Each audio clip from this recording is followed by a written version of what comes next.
थोड़ा सा तैर ले, बस 2 सेंटीमीटर तैर ले, नहीं तैर पाएगा। आपने पानी में डाला और 5 ग्राम का भी पत्थर नीचे चला जाएगा। तो हर पाप वो पत्थर है, और जो भी आप पुण्य कर्म करते हो वो जहाज है। छोटे छोटे पुण्य करते जाओ, किसी को 100 रुपए देना है, किसी को बिस्किट खिलाना है, किसी को 1 गिलास पानी पिलाना है। 1 गिलास पानी भी परिवार को नहीं, परिवार जो आप करते हो वो धर्म है ना, वो कर्तव्य है आपका। अपरिचितों को अगर आपने 1 गिलास पानी भी पिलाया तो वो भी काउंट किया जाता है आपके गुड कर्मास में। तो ये छोटे छोटे पुण्य कर्म करके अपने जहाज को बड़ा बनाते जाओ। फिर जितने भी आपके पिछले जन्मों के और इस जन्म के पत्थर है ना, पाप, वो उसमें तैर के वो भवसागर से ले जाएंगे। तो हमारा फोकस किस में रहना चाहिए? जहाज बड़ा कर रहे हैं, पुण्य कर्म करते जाएं और पत्थर कम जमा करें।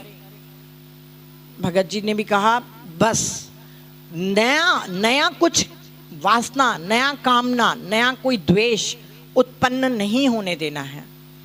भगवान बुद्ध कहते थे, जब मैं बोधिसत्व था तो मेरे मन में भी कई लोगों को नकारात्मक विचार आते थे, किसी के लिए मेरे मन में भी आते हैं। मैं वही वाली बात याद करती हूँ। बोले जब भी मेरे को आते थे बोधिसत्व बन के, तो मैं एक ही चीज याद रखता था कि ये जो मैं सोच रहा हूँ उसके लिए दुर्भावना, उसके लिए भी नुकसानदेह है और मेरे लिए भी नुकसानदेह है। मेरे को तो निर्वाण पथ पे ले जाएगा नहीं है, तो मैं छोड़ देता हूँ। क्योंकि जब आप कर्मों के सिद्धांत को अच्छे से पी लेते हो, समझ लेते हो, तो जिसके लिए भी आप दुर्भावना कर रहे हो ना, थोड़ी देर आप भी बह जाते हो कि अरे यार वो ऐसा किया, वो ऐसा किया, बह जाओगे। पर 2-3 मिनट के बाद आप अलर्ट हो जाओगे कि अरे बाप रे, वो तो जो किया, मैं अपने क्यों कर्म बना रहा हूं? मेरे को चाहिए सुख, शांति, समृद्धि, अच्छे रिश्ते, तो ये सब तो मेरे कर्म है ना। और कर्म का कोई लेखा जोखा नहीं है कि अभी आप कर्म कर रहे हो तो अगले जन्म में मिलेंगे, नहीं। कुछ इसी जन्म में मिलेंगे, कुछ अगले जन्म में मिलेंगे, और कुछ कभी भी किसी भी जन्म में मिल सकते हैं। तो आपको नहीं मालूम कि अभी जो बीज बो रहे हो उसका फल आपको कहाँ मिलेगा। तो आप किसी के लिए भी दुर्भावना मत करो, पुण्य कर्म करके अपने जहाज को बड़ा करते जाओ। और दूसरा जो भगवान बुद्ध कहते हैं, शील, जिनके बारे में भगत जी कल बार बार शील के बारे में बोल रहे थे, सदाचार, नैतिक जीवन। कितने लोग हम लोग जी पाते हैं नैतिक जीवन? किसी को हम कड़क शब्द बोल देते हैं, किसी की निंदा में, अरे निंदा में तो इतना रस है कि पूछो मत, लोग फोनों में लगे रहते हैं, है ना। और कभी झूठ भी बोल लेते हैं, क्या फर्क पड़ता है, छोटे मोटे झूठ तो चलते रहते हैं। और गॉसिप करना हमारी एक, क्या बोलना चाहिए, कमजोरी है। गॉसिप तो करना है। पत्री सर ने क्या कहा था? पत्री सर बोलते थे ये तुम्हारे सोल का पॉइजन है। क्योंकि जैसे आप गपशप करोगे ना, तो कहीं ना कहीं निंदा जरूर करोगे, कहीं ना कहीं किसी के बारे में दुर्भावना आपके पैदा होएगी। अगर किसी ने आपको बोल दिया कि अरे नीता मैडम अच्छी नहीं है, वो बहुत गलत बोलती है, तो आपका मेरे प्रति दृष्टिकोण बदल जाएगा। आपको नीता फिर वो चोर नजर आएगी जो उसने बताया था। तो ये सब गपशप में हम बहुत सी चीज़ों को, वाचिक 4 टाइप की हिंसा होती है। एक है झूठ बोलना, एक है निंदा करना, एक है गपशप करना, और अभी मैंने क्या बोला आपको, 4 तरीके से निंदा, गपशप और कड़क शब्द बोलना। कई लोग गाली गलौज देते हैं, उनको लगता है ये फैशन है, क्या है, पत्नी को तो दे रहा हूँ प्यार से।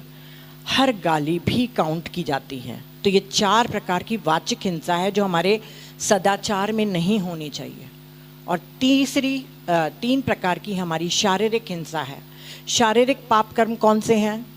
चोरी करना। आप बोलोगे हम तो चोरी नहीं करते हैं, पर कितने लोग अपने हस्बैंड को रिश्वत लेने के लिए बोलते हैं, अरे भैया रिश्वत लाओ, पूरी दुनिया कमा रही है, हमको भी कमाना है। तो चाहे गवर्नमेंट ऑफिस हो, ऑफिस में नौकरी करते हो या किसी और में करते हो, रिश्वत लेना तो हमारे लिए आम बात है ना। वो एक वो बन गया करप्शन, अभिन्न अंग बन गया हमारी सोसाइटी का। तो यदि आप भ्रष्टाचार करने के लिए भी अपने पति को, अपने बेटे को उकसा रहे हो, तब भी आप पाप कर्म कर रहे हो। भगवान बुद्ध कहते हैं 4 तरीके से आप पाप कर्म करते हो, एक तरीके से नहीं करते हो। जैसे एक चोरी को मैं एग्जांपल लूंगी, या तो खुद चोरी करते हो, या किसी को उकसाते हो चोरी करना, या कोई चोरी करके आता है तो उसकी तारीफ करते हो, या चौथा उसका समर्थन करते हो कि हाँ हाँ तुम करो, बिल्कुल सही काम है। पति को करते हैं ना कई लोग कि रिश्वत लेके आओ भाई, पैसा चाहिए।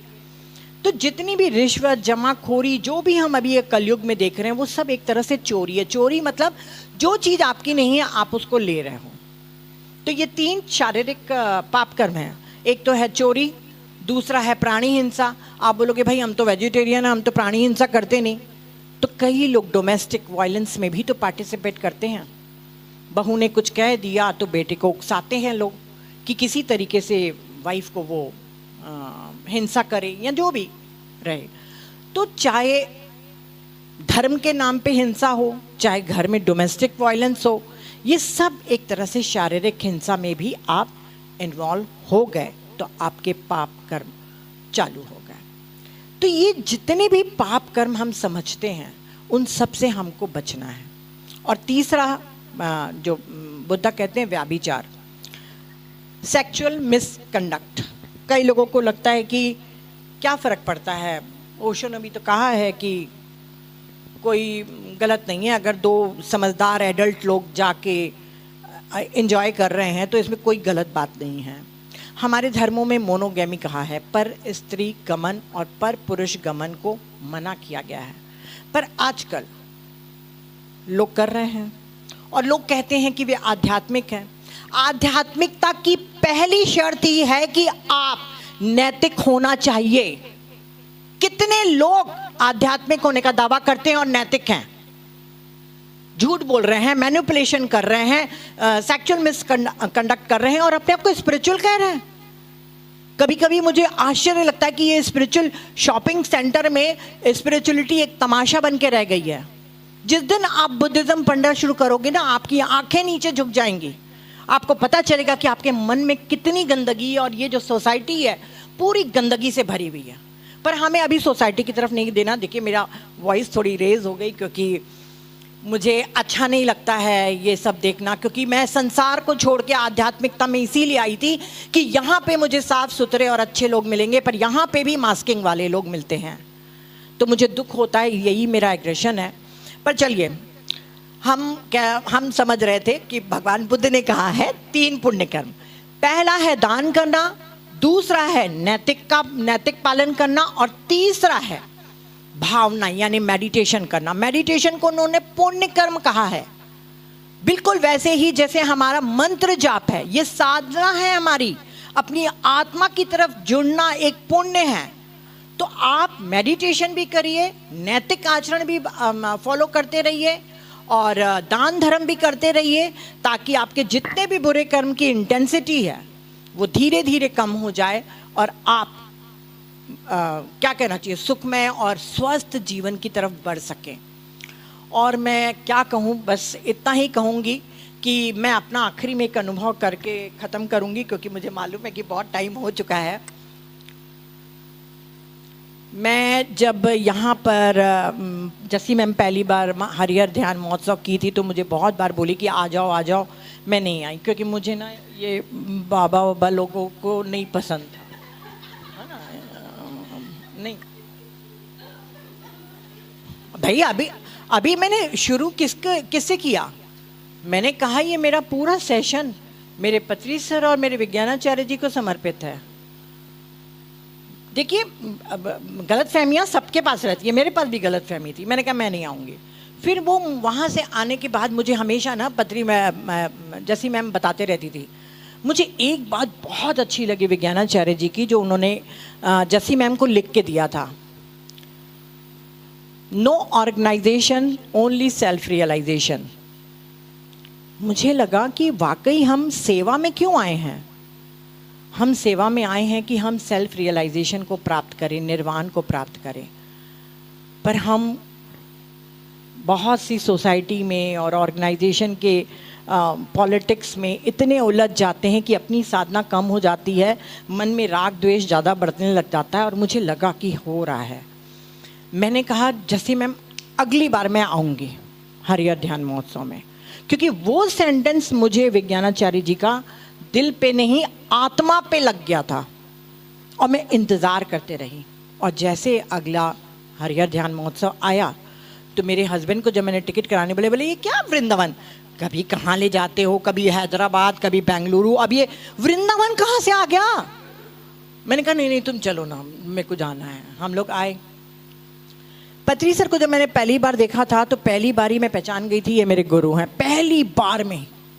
पर विज्ञानाचार्य जी को जब मैं ऑफिस में मिली तो मैंने पहली बार में नहीं देखा, मुझे ऑर्डिनरी अच्छे संत लगे और उन्होंने मेरे अंदर के जो काफ़ी मेरे अंदर नेगेटिविटी फैल रही थी और बढ़ रही थी उसके बारे में मुझे उन्होंने कुछ लिख के अनुपमा जी को दिया और बोले कि मैंने कहा क्या करूं तो अब मैं इसका, भाई देखो जन्मों से नेगेटिविटी है, फिर वातावरण भी हमारा बनाता है, तो बोले सिर्फ जाप करो। अब जाप में भी मुझे कोई रुचि नहीं थी क्योंकि पत्री सर ने मना कर दिया था, तो मेरे तो हनुमान चालीसा वगैरह सब हट गए थे।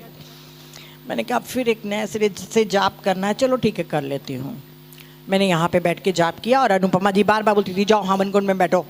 मैंने अच्छे से जाप किया और पहली बार लगातार इतनी देर तक के जाप किया, पहली बार, मतलब उतना टाइम तक के मैंने अपनी लाइफ में कभी नहीं किया है।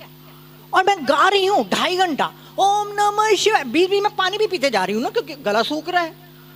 पर वो जो 2.5 घंटा था वो मेरी जो बॉडी में एल्केमी लिया, मेरे अंदर का जो पोर्टल खोला वो मुझे नहीं मालूम। और जब मैं दूसरी बार आरती के समय बाहर खड़ी थी, सुबेरे के टाइम में वो आ रहे थे, तो विज्ञानाचार्य जी ऐसे ऐसे हवा में अपने बालों को लहराते हुए आ रहे थे। तो जैसे मैंने उनको आते हुए देखा तो वो बोलते ना कि वो एक लव एट फर्स्ट साइट, उसी से मैं हो गया। ऐसा प्यार हुआ, अरे ये तो पत्री सर हैं भाई। मुझे बिल्कुल वो उनको पत्री सर का ही मुझे रूप लगा वो दिन।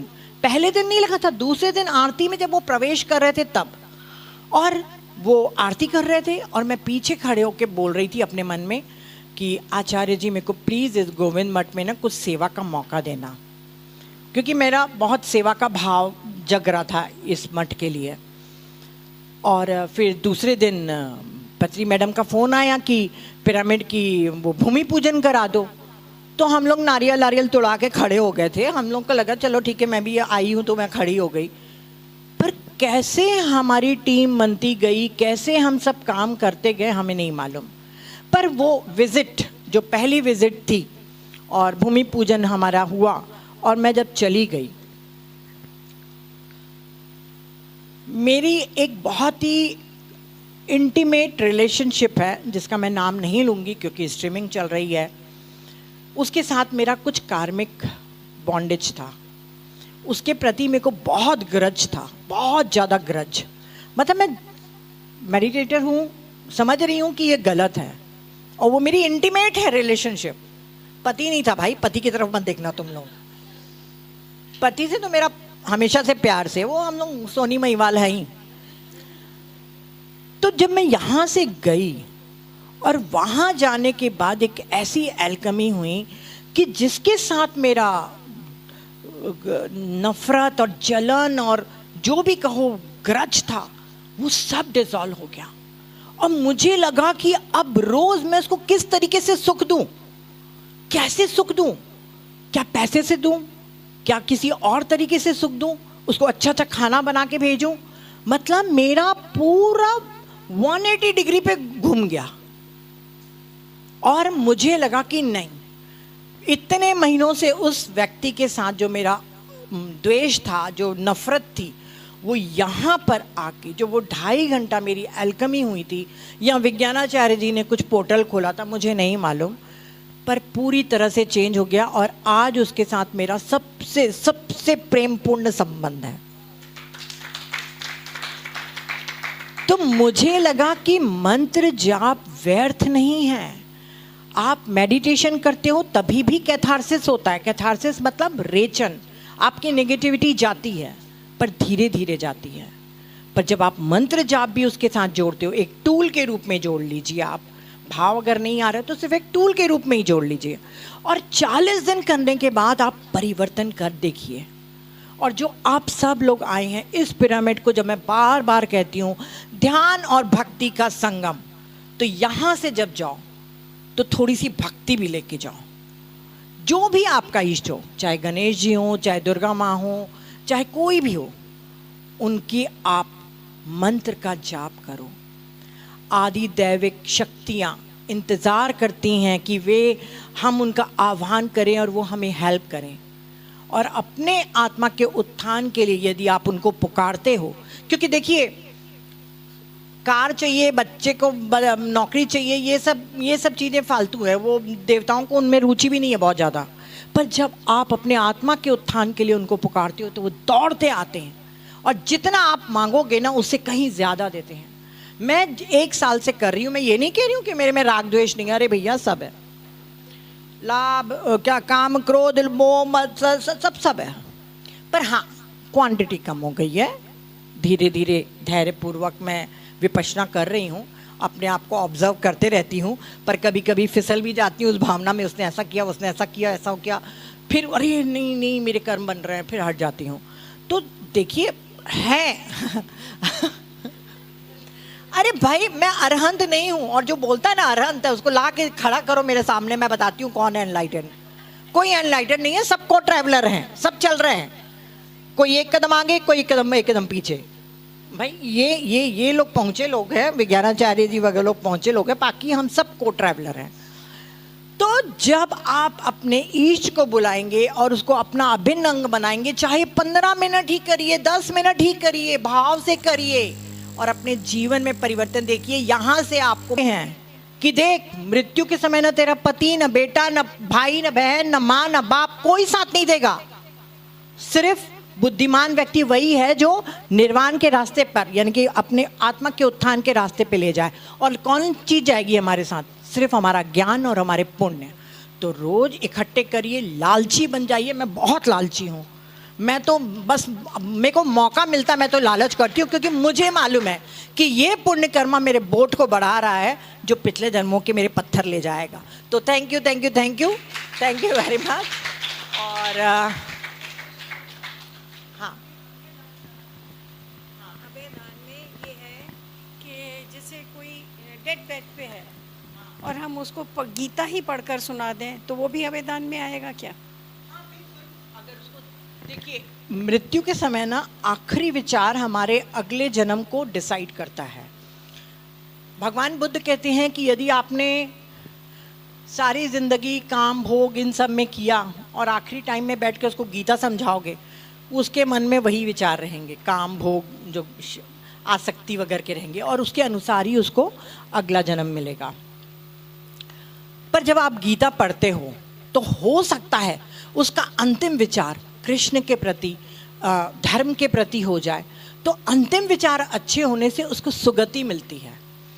भगवान बुद्ध के जो भी फॉलोअर्स होते हैं ना, बुद्धिस्ट लोग, वो जब डेथ बेड पे होते हैं लोग, तो लोग संघा को बुलाते हैं, और वो मॉन्क्स लोग वो धर्म के बारे में, मतलब बुद्धिस्ट लोगों के धर्म के बारे में बताते हैं, जैसे हम हिंदू गीता बोलते हैं, वो वही है, ताकि वो आदमी शांत सहज होके जाए।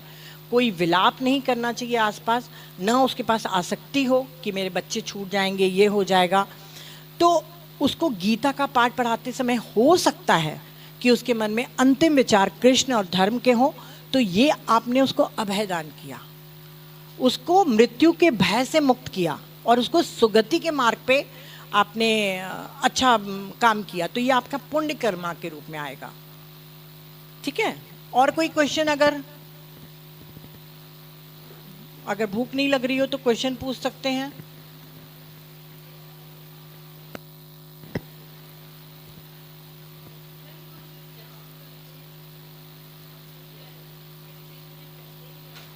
देखिए मैं एक ही चीज़ फॉलो करती हूँ। मैं 1 साल पहले एक बुक पढ़ रही थी, रिनपोचे की थी, मेरे को नाम नहीं याद है रिनपोचे का,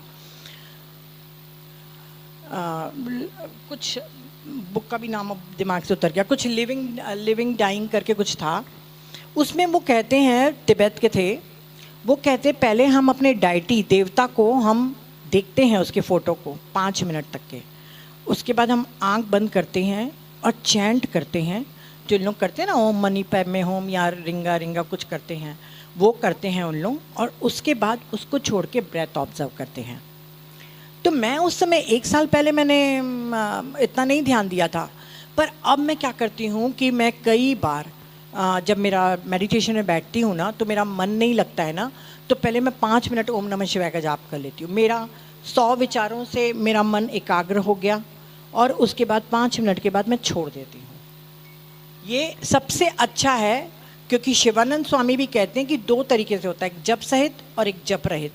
तो शुरू में आप जप सहित करो, चाहे राम राम राम राम राम राम राम राम राम राम राम, फिर धीरे से छोड़ दो।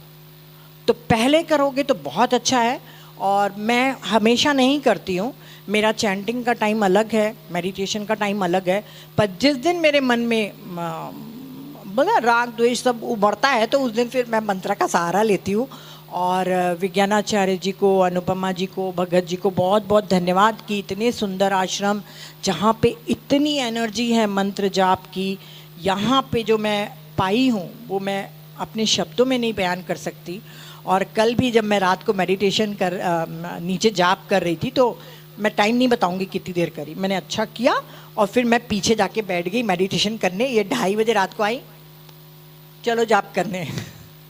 जान रही है अंदर में बहुत कचरा है, तुम्हारा जाप से ही हटेगा। मैं समझ गई इनका कुछ मीनिंग होगा, मैं चुपचाप से बिल्कुल आज्ञाकारी बच्ची के समान चली गई जाप करने के लिए। तो बहुत बहुत ब्लिसफुल महसूस करेंगे अगर आप अपनी लाइफ में इसको इंक्लूड करेंगे। क्या आप पूछना था? मैं तो वो रात के 2:30 बजे वाला, वो आप बोले थे टाइम नहीं बताऊंगी क्योंकि मैं हाँ आप भी थे ना। हाँ तो फिर मैं पीछे चली गई मेडिटेशन करने, फिर आधा घंटे के बाद यहाँ आ गई, फिर आप नहीं थे, फिर मैं फिर जाके जाप करी। तो बहुत अच्छा लगता है। तो थैंक यू फ्रेंड्स। और हाँ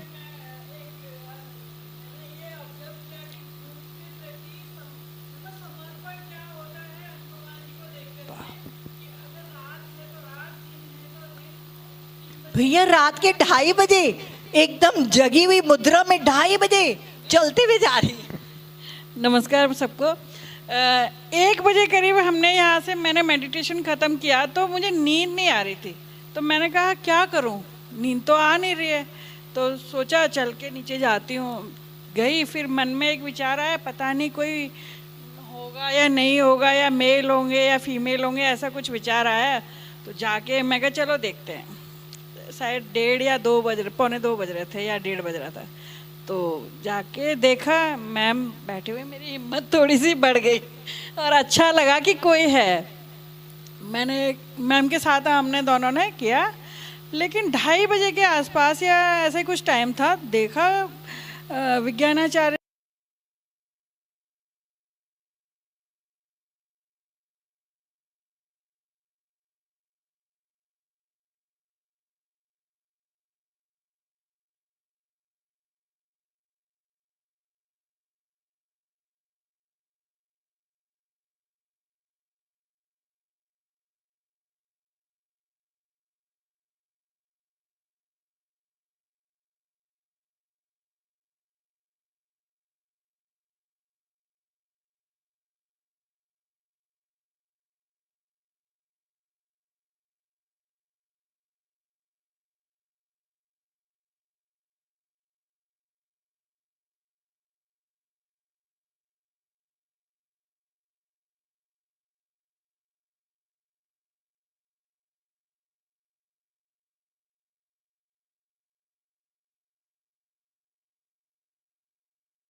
रही हूँ, है ना? 2 मिनट बोलो। आइए प्लीज, 2 मिनट में बुलवाऊंगी आपको, आपको आना ही पड़ेगा। आइए प्लीज, प्लीज आइए। नहीं नहीं, इनके बारे में ही बोल सकते हैं आप, कुछ जो आपको इनकी अच्छाई लगे, कोई भी कुछ भी बोलिए।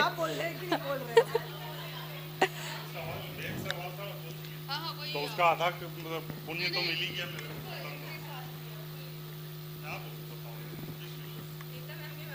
पुण्य के लिए पूछ रहे थे, और क्या क्या पुण्य करते हो बताइए आप। बस मैं एक ही पुण्य करता हूँ। मैं तो वो हूँ जो सलमान खान बोलता है ना, वो एक पिक्चर में बोलता है, मेरे जीजा जी जो बोलेंगे मैं करूँगा। तो वैसे ही मैं हूँ, जो मेरी बोलेगी मैं वो करूँगा, बस वही है। तो ये जहाँ बोलती है चलो तो वहाँ चले जाता हूँ। और मेरा कोई काम भी नहीं रहता, वैसे देखते हो मैं बैठे रहता हूँ इधर उधर, बस चल रहा हूँ इसके साथ, जहाँ ये खुश रहे अच्छी बात। देखो क्या सॉलिड सोल प्लान है मेरा। अच्छे कर्म करोगे तब मिलेगा ऐसा, फोकट में कुछ नहीं मिलता यहाँ पे। ये पूरे यूनिवर्स में एक लॉ है, लॉ ऑफ क्रिएशन। अगर तो आप सुंदर हो, अगर अच्छा पति है, पैसा है, सब कुछ है, ज्ञान है, तो ये सब आपके पिछले जन्मों का है। तो मेरे से कई लोग पूछे क्या किया, मैंने कहा बहुत सारी गाय दान की थी, तुम लोग भी करो जाके गाय दान। तो मेरे हस्बैंड मेरे को बहुत बहुत सपोर्टिव हैं। मेरे जितने भी फ्लायर्स बनते हैं मेरे हस्बैंड ऑफिस में बैठ के मुझे बना के भेजते हैं और मुझे पूरा सपोर्ट करते हैं कि मैं सेवा में आगे बढ़ूं और लोगों को करूं। और जब कोई मुझे व्हाट्सएप मैसेज भेजता है या ऑडियो भेजता है थैंक्स का, तो वो मेरे से ज़्यादा खुश होते हैं। अभिमान पिक्चर के समान अमिताभ बच्चन नहीं है जो पत्नी से जले, देखे थे अभिमान में? मेरा पति बहुत खुश होता है, बोलता है दी कितनी अच्छी ब्लेसिंग्स भेजे हैं तेरे को। तो मैं इनका कभी कभी चेहरा देखती हूँ कि इनको मेरे से जलन क्यों नहीं होती है। तो बहुत बहुत सपोर्टिव हैं। तो चलिए फ्रेंड्स, 3 बजे हम लोग फिर मिलेंगे यहाँ पर, क्योंकि कुछ एक लोगों ने अपने एक्सपीरियंस शेयरिंग नहीं किए हैं, तो प्लीज़ आप लोग रिकॉर्ड कराइए। हो सकता है आपकी वाणी से कोई ना कोई आत्मा कहीं ना कहीं पे बैठ के उससे मोटिवेट हो। और हमारा काम है लोगों को जगाना, लोगों को इशारा करना कि सुख कहाँ है। तो ज़रूर आइएगा। और आखिरी में मैं सभी लोगों का धन्यवाद देती हूँ, और सबसे पहले अपने ब्रह्म ऋषि पत्री सर को, पत्री मैडम को, और परम पूजनीय विज्ञानाचार्य जी को, भगत जी को बहुत बहुत आभार और कृतज्ञ महसूस करती हूँ, अनुपमा जी को, और जिन्होंने इतने प्यार से इस टीम को पूरा अपने इस मठ में काम करने का मौका दिया और पूरे समय हमारे साथ बने रहते हैं। हमें कभी लगता ही नहीं कि गोविंद मठ और हम अलग हैं, बिल्कुल ऐसा लगता है। अलग थोड़ी ना, हम सब एक रास्ते पर चल रहे हैं, सब एक काम कर रहे हैं, एक मिशन पे लगे हुए हैं, तो सब एक ही हैं, अलग कहाँ है, एक परिवार है पूरा। तो इतना प्यार, इतना बोलना चाहिए आत्मीयता बहुत बहुत हमको वो करती, कृतज्ञ बना देती है। तो इन सब का बहुत बहुत आभार कि हमें टीम को पूरा काम करने के लिए दिया। और आप सभी लोगों का भी बहुत बहुत आभार कि आप अपना शहर, अपना घर वर छोड़ के यहाँ पर आए। और हमारी टीम से कुछ न कुछ गलतियाँ हुई होंगी, कुछ भूल चूक हुई होगी व्यवस्था में, तो उसके लिए हम क्षमा प्रार्थी हैं। और आशा करती हूँ कि आगे भी हरिहर ध्यान महोत्सव में हमारा ये पूरा गोविंद मठ और चेतना बोध टीम मिलके बहुत बड़ा प्रोग्राम करें, और आप सब लोग आएँ। और जितने लोग भी अभी आए हैं वो ज़रूर से अपने जीवन में ये 2 चीज़ों को ज़रूर उतारने की कोशिश करें, और मार्गदर्शन करते रहिएगा। अनुपमा जी, भगत जी, आपके ज्ञान को मैं बहुत बहुत अच्छे से समझ रही हूँ, अपने जीवन में उतारने की भी कोशिश कर रही हूँ, पर मन है थोड़ा भटक जाता है कभी कभी, पर और ध्यान रखूँगी। Thank you, thank you, thank you, thank you friends, thank you. तो सभी लोग लंच के लिए आप लोग आमंत्रित हैं, अच्छे से खाना खाइए, क्योंकि ऊपर आके आप मैंने तो बोल लिया, संगीता जी भी बोल ली, अब आप लोग के बोलने की बारी है। तो हमारे साथ धीरेन जी भी हैं। हाँ, जितने लोगों के एक्सपीरियंस शेयरिंग नहीं हुए ना, कुछ एक लोग नहीं आए थे, घूम रहे थे यहाँ पे, लोगों को मंदिर की पड़ी हुई है, तो चलो ठीक है भाई, मंदिर भी ज़रूरी है, तो ठीक है। तो जो लोग नहीं करवाए हैं वो ज़रूर से आज रिकॉर्डिंग कर देंगे, और फिर हम चाय के बाद आप लोग को विदा कर देंगे, फिर आप लोग कहीं पे भी जाइए। और जो लोग पहली बार आए हैं उन सबको मैं कहना चाहूँगी कि नीम करौली बाबा आश्रम ज़रूर जाइए। वो हनुमान जी के परम भक्त थे, साक्षात हनुमान जी हैं, तो वहाँ पर जाके ज़रूर साधना करिए। Thank you. अरे वाह, मैं भी नीम करौली बाबा आश्रम जाए बगैर मेरा वृंदावन कंप्लीट नहीं होता है। यस। सभी को आद वंदन। आज मैं नीम करौली बाबा गई थी अपनी फ्रेंड्स के साथ, तो सबसे पहले वहाँ हनुमान जी के दर्शन किए मैंने। तो जब मैं बैठी थी दर्शन के लिए तो एकदम से आवाज़ आई कि मेरे पास आओ, तो मैंने जल मांगा और फिर मेरे को प्रसाद भी मिला, जिसका मुझे उम्मीद नहीं थी। लेकिन मैं मन ही मन सोच रही थी कि बाबा, मतलब मेरे को हनुमान जी को देख के मेरी आंखों में आंसू भी आए, तो उन्होंने खुद ही से मुझे प्रसाद भी दिया। और उसके बाद जब मैं नीम करौली बाबा का जो ध्यान का जो रूम है वहाँ पर गई, तो मेरी फ्रेंड बाहर थी, तो मैंने कहा बाबा मुझे नहीं पता है, आपको ही उसको अंदर लेके आना है, मैं तो ध्यान कर रही हूँ। तो मैं जब थोड़ी देर बाद देखती हूँ तो वो घूमते उसको खुद ही वहाँ पर आ गई। तो ऐसे बाबा के बहुत चमत्कार हैं। तो आज मैंने बाबा को अनुभव किया और उनका स्पर्श भी अनुभव किया। तो सभी से कहूँगी कि आप लोग ज़रूर ज़रूर जाइए। Thank you.